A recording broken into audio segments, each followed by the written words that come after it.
नमस्ते बच्चों, मैं सरोज गोस्वामी, सनातन धर्म राजकीय महाविद्यालय ब्यावर।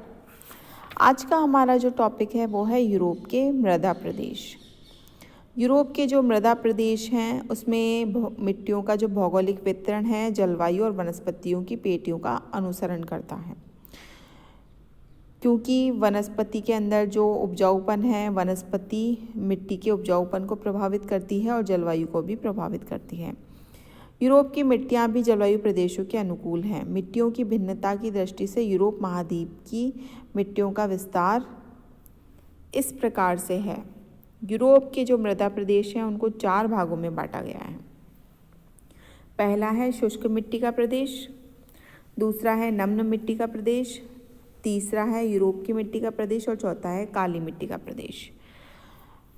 मृदा किसी भी स्थान की भूपर्पटी की जो ऊपरी परत होती है, जिसमें कि आपके उसके कठोर तत्व और नरम जितने भी तत्व होते हैं उन सभी को शामिल किया जाता है, उसको मृदा का नाम दिया जाता है। ये पत्थर की तरह कठोर भी हो सकता है और रेत की तरह मुलायम भी हो सकता है।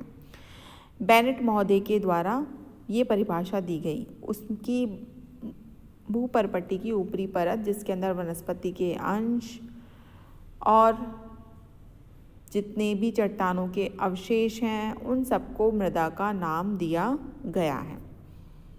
तो इस प्रकार से ऊपरी की जो भूपर्पटी की ऊपरी परत होती है उसको मृदा कहा गया और यूरोप में इसी मृदा को 4 भागों में बांटा गया। जो मृदा प्रदेश हैं वो उसके 4 भागों में बांटे गए। पहला शुष्क प्रदेश की मिट्टी, दूसरा नम प्रदेश की मिट्टी, तीसरा पूर्वीय यूरोप की मिट्टी और चौथा काली मिट्टी का क्षेत्र। इसके बाद में आता है आपके मिट्टी प्रदेश, जो मृदा प्रदेश है वो। तो इसमें आपके शुष्क प्रदेश की मिट्टी, जो शुष्क प्रदेश की मिट्टी है उसमें ज़्यादातर आपके जो क्षेत्र शामिल किए जाते हैं वो हैं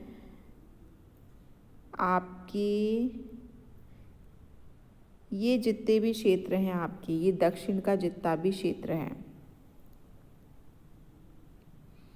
ये वाला जितना भी क्षेत्र है, वहाँ पर आपके शुष्क प्रदेश की मिट्टी, शुष्क प्रदेशों में वाष्पीकरण की क्रिया के कारण पानी भाप बनकर उड़ जाता है तथा वर्षा की कमी के कारण खनिज पदार्थ पानी में घुलकर वर्षा के साथ नहीं बह सकते। इस प्रकार इन प्रदेशों में वाष्पीकरण की अधिकता के कारण धरातलीय परतों में मिट्टी के साथ खनिज पदार्थ जमा हो जाते हैं। इसलिए जो शुष्क प्रदेश की जो मिट्टी है वो नम प्रदेशों की तुलना में अधिक उपजाऊ होती है।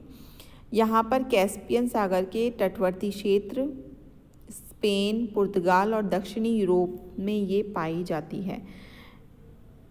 आपके कैस्पियन सागर का ये वाला जो क्षेत्र है वो, और उसके साथ में ये वाला जो जितना भी दक्षिणी क्षेत्र है वहाँ पर आपके इस प्रकार की मिट्टी देखने को मिलती है, जिसको कि शुष्क प्रदेश की मिट्टी कहा जाता है। फिर है नम प्रदेशों की मिट्टी।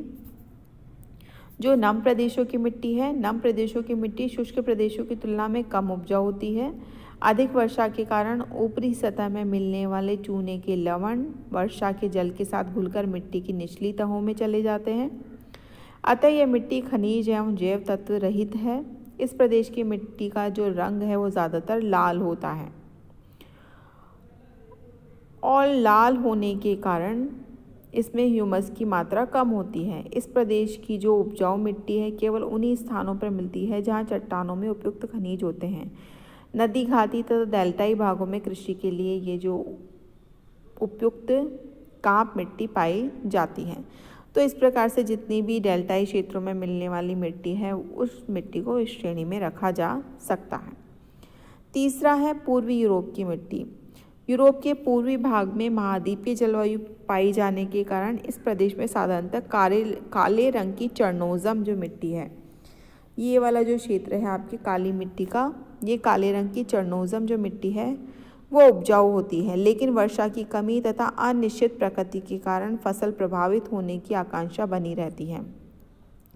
तो इस प्रकार से ये जो मिट्टी है वो आपके पूर्वी यूरोप की जो मिट्टी है उसको इसमें शामिल किया जाता है।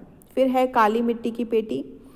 इस पेटी की मिट्टी में ह्यूमस की मात्रा काफ़ी पाई जाती है, जिस कारण यह मिट्टी काली हो गई है। दक्षिणी रूस की मिट्टी सर्वाधिक उपजाऊ है। इसका निर्माण अंतिम हिमयुग के समय घास के मैदानों में हुआ। उत्तरी यूरोप के घास के दलदली क्षेत्र में यह जो मिट्टी है वो देखने को मिलती है। घास प्रधान क्षेत्रों में विकसित होने के कारण इस मिट्टी में जैव पदार्थ की प्रधानता होती है। इन भागों में यह मिट्टी काले रंग की होती है, शेष भागों में हल्के रंग की होती है। तो भूमध्य सागर के कुछ भागों में भी ये काली मिट्टी पाई जाती है। तो इस प्रकार से आपके यूरोपीय जो जलवायु क्षेत्र हैं उनकी जो मिट्टी है उसको 4 भागों में बांटा गया, जिसके बारे में मैंने आपको अभी बताया। धन्यवाद।